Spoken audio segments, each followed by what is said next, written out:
Welcome, everyone, for our Creative Bureaucracy Festival panel titled Learning from Festivals. I am very pleased to welcome to the panel today two people who I can call not only close colleagues but also friends.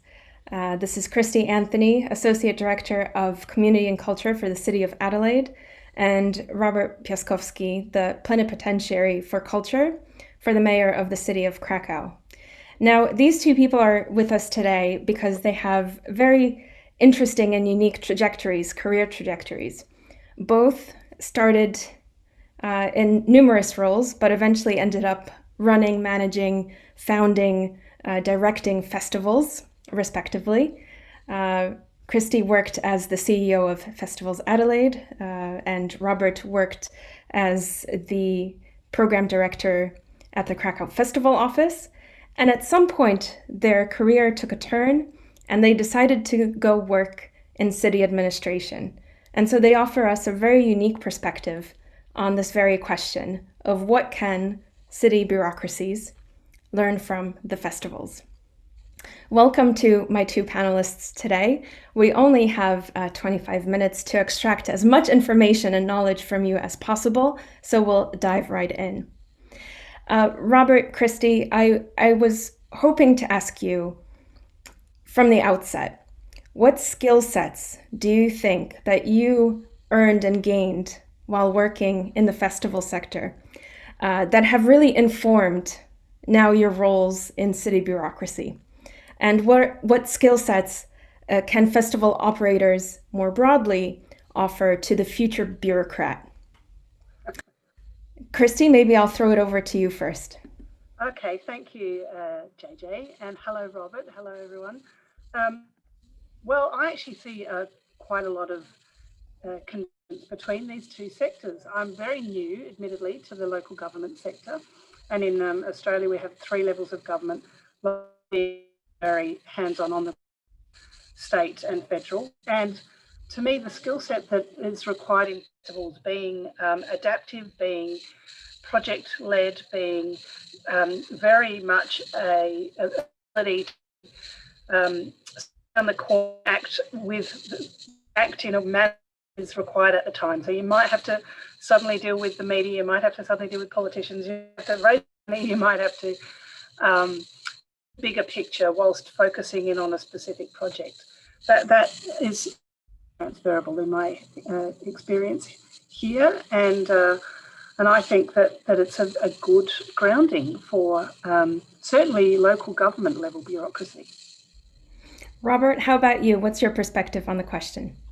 I think that in general, certainly the festivals are focused on resourcefulness, imagination, responsiveness, adaptability, and flexibility, while bureaucracy is commonly associated with mindless rules, lazy complacency, incomprehensible forms, red tape, inefficient, convoluted, overpaid, wasting resources.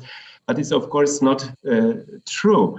This string of negative connotations is not true, because I understand and I know that many festivals has been created by bureaucrats, by many creative people working for the municipality. And now when I'm going back from festival sector after 17 years being involved into all festivals connecting all of the sectors and arts, I see how important is the role of the bureaucracy, of the political leaders also. And what is important and very similar and is, of course, the category of public goods. I think that both realities appeal to the service of others, to the co-creation of something bigger, universal, created for someone. And I think that's a very important issue. I think in both words, the most important thing and the key thing is the personality. And we used to say that festivals are like human beings. I can paraphrase this sentence saying that also bureaucracy is about personalities. and it's a challenge for us also how to influence bureaucratic system in that sense, in that way. Thanks so much to you both. You touched on agility, resourcefulness.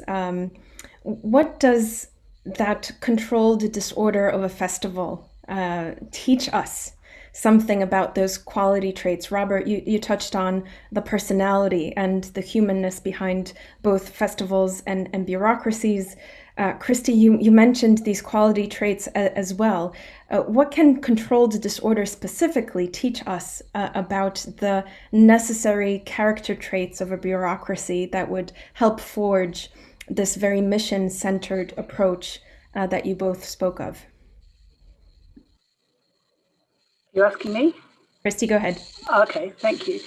Well, the controlled disorder of the festival is an interesting concept because the only reason it's disordered is because it grows in numbers at a public event. You know, you get a sense of things slightly out of control when actually what you're saying is it's controlled, and very, very much so, but the combination of a lot happening at the same time gives a sense of complexity and disorder perhaps can be the same in a bureaucracy, as I can sense. There's a lot of people, you know, working on their own job, I guess, and their own responsibility, and very small, but they're significant pieces of puzzle, and then yet all together working away, there's a sense of wow, it's a buzzy machine, but they are working in a very controlled, you know, way towards a strategic plan and an attempt, as Robert says, for the greater good and to create something that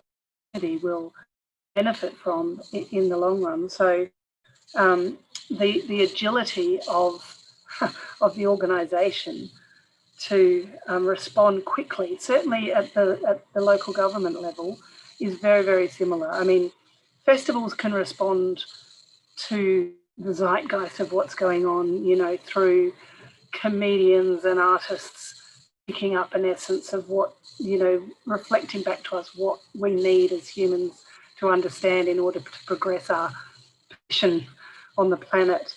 And I think that actually can be picked up in a way by bureaucracies.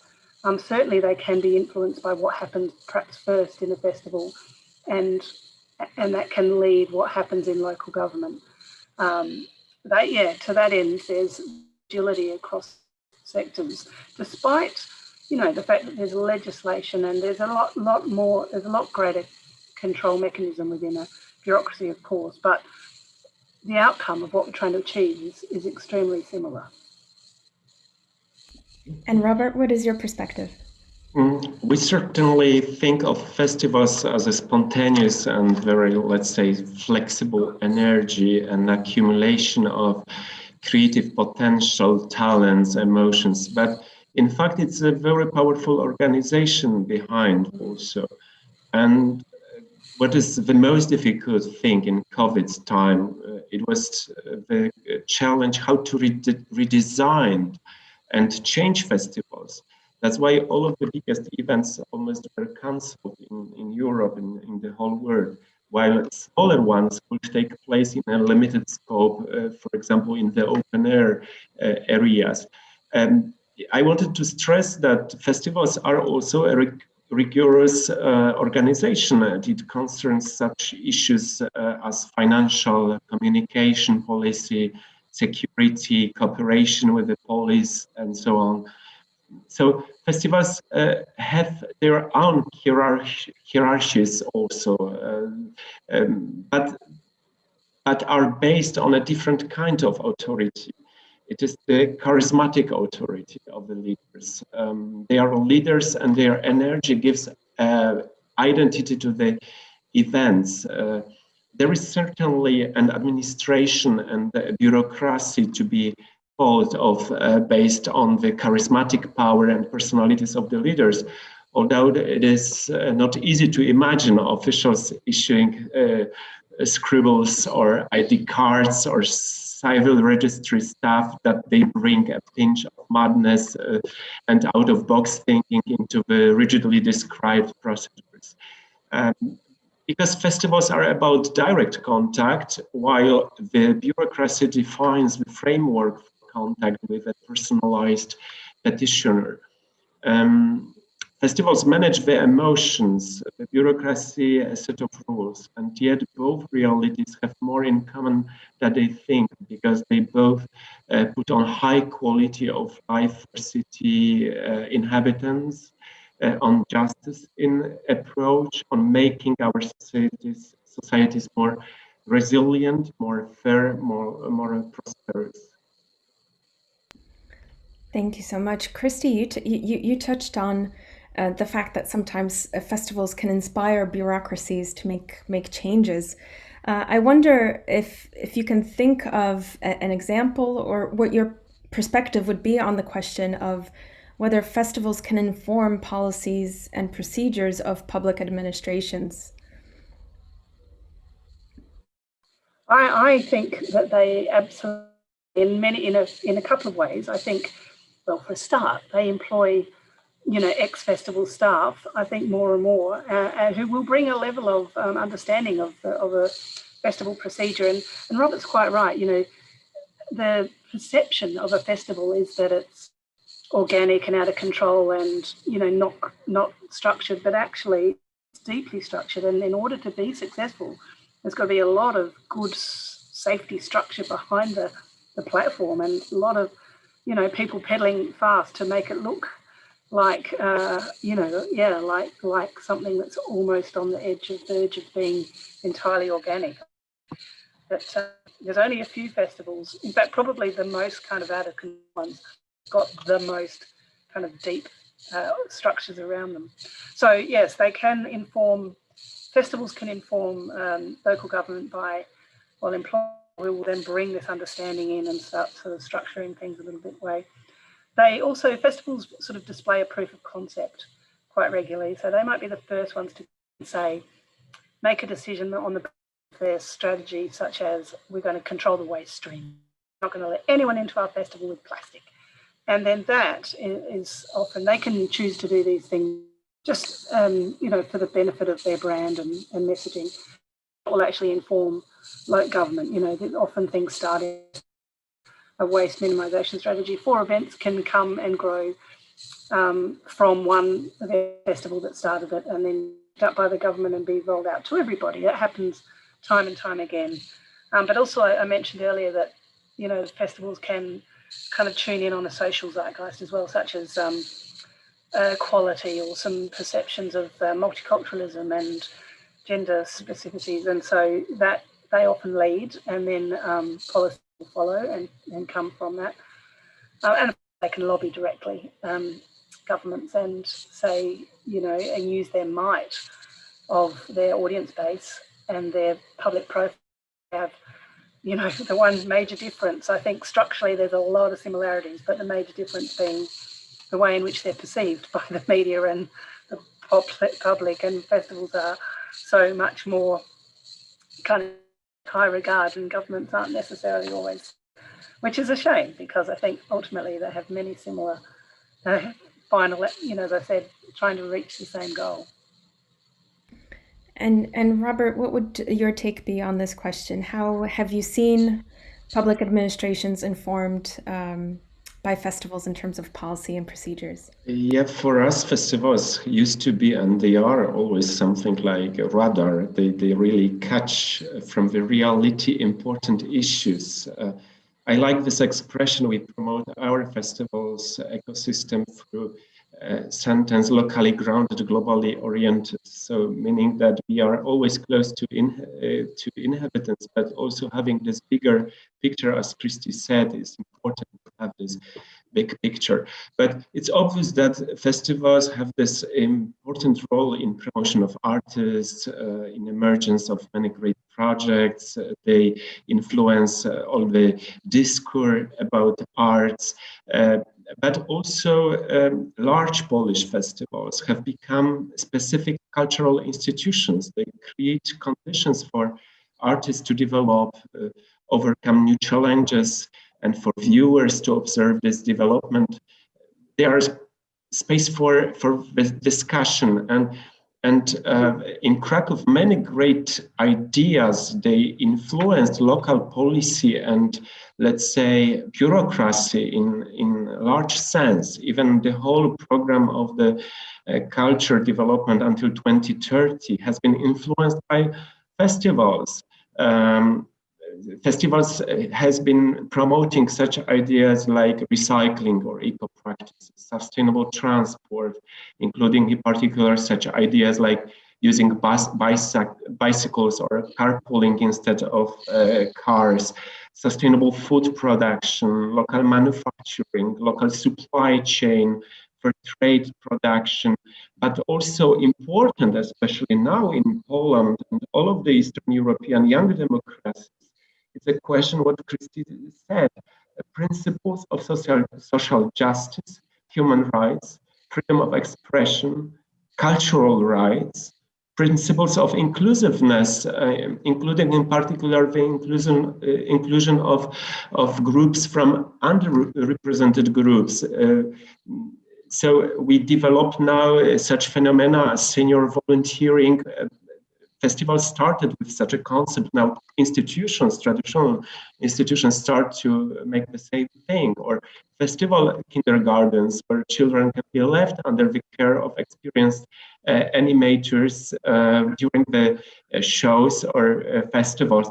And of course, for me, very important issue, climate change, and in general, the issue of how festivals can contribute into the promotion of eco-values, reduction of carbon footprint, vegetarianism, clean water, rejection of plastic, adoption of animals and plants. And for me personally, one of the biggest challenges now for festivals in Krakow and Poland is also to promote cultural, multicultural and culture of differences, of different rights, cultural diversity, including pluralism of ideas, expression of gender and cultural identity, right to opinion. Of course, international opinion has been electrified in recent days by the issue of the so-called LGBT-free zones announced by some of the cynical Polish populists, even from the top of the power, because they did use a term LGBT to cynically provoke social division. And in this case, festivals have a huge role to play in raising the debate about human civil rights, in raising awareness of fundamental social and democratic values, but also by supporting queer and LGBT culture in the most broad and egalitarian way. That's important for me in person and in our municipal policy right now. JJ, just listening to Robert's made me realise that it actually does flow the other way too, or it has in the past. For example, in Adelaide, I understand that the Adelaide Festival back in the late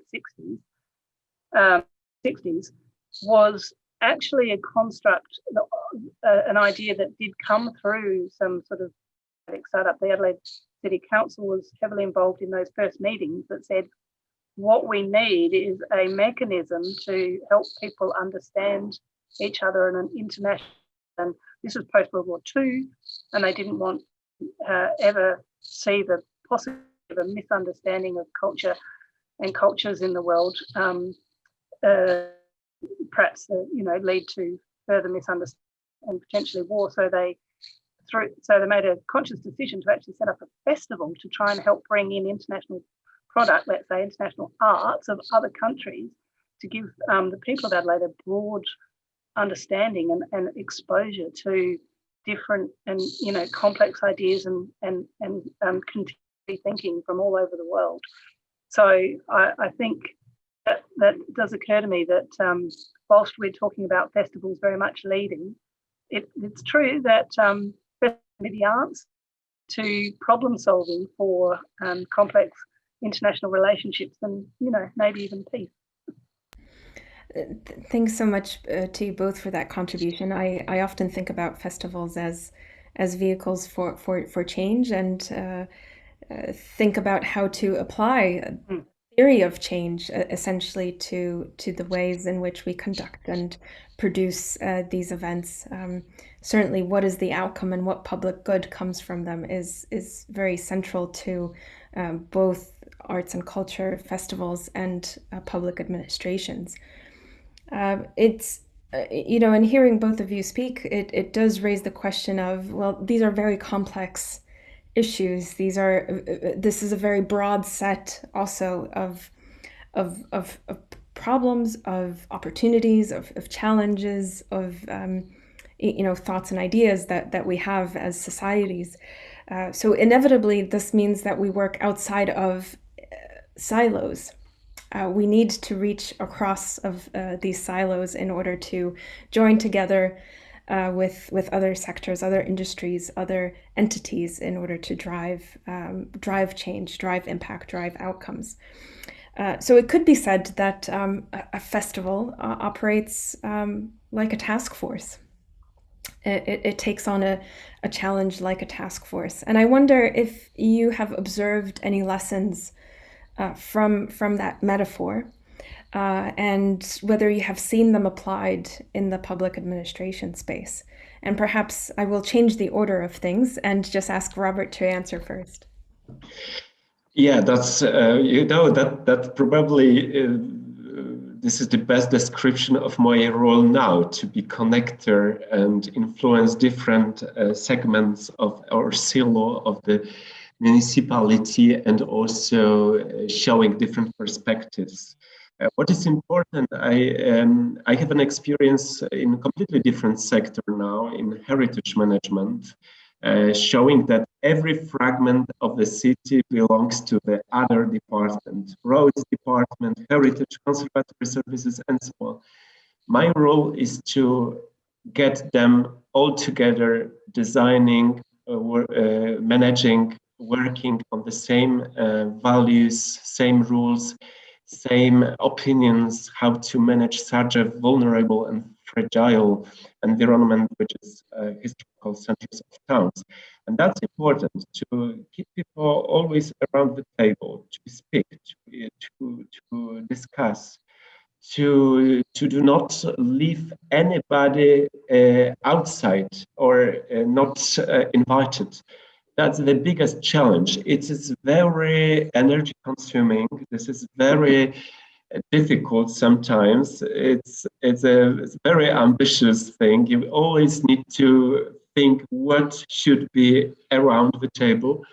However, this sort of diplomacy we used to do and experience and test in the festival environment, where we have egos of artists, where we have also different interests, we have competition also.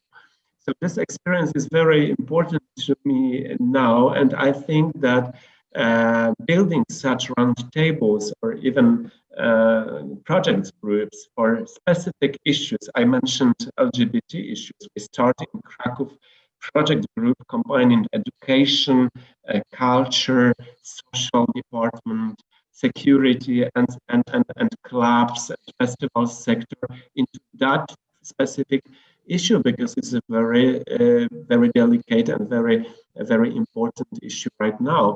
But also we can imagine how culture can influence green policies of the city and vice versa, and both worlds should be in contact, constant contact every time, especially that the only festivals which could be organized this year, they could operate in green spaces, green areas. So this collaboration between both worlds is priceless and very important.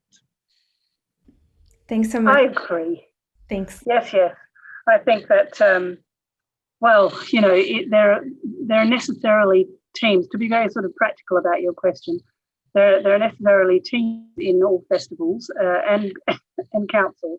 And as I recall, the festival's actually like because of the time factor, it's more like a parcel whereby it starts with the and the ideas and the programming team, and eventually it's passed to the marketing team, and they hold it carefully for a while, and then sponsorship have to kind of raise all the money, and then it goes back to programming. You can do a bit more, a bit less, and eventually it goes to the production. The production team haven't really met with the marketing team, because they just all they see at the end is all hard work, and the marketing drinking champagne.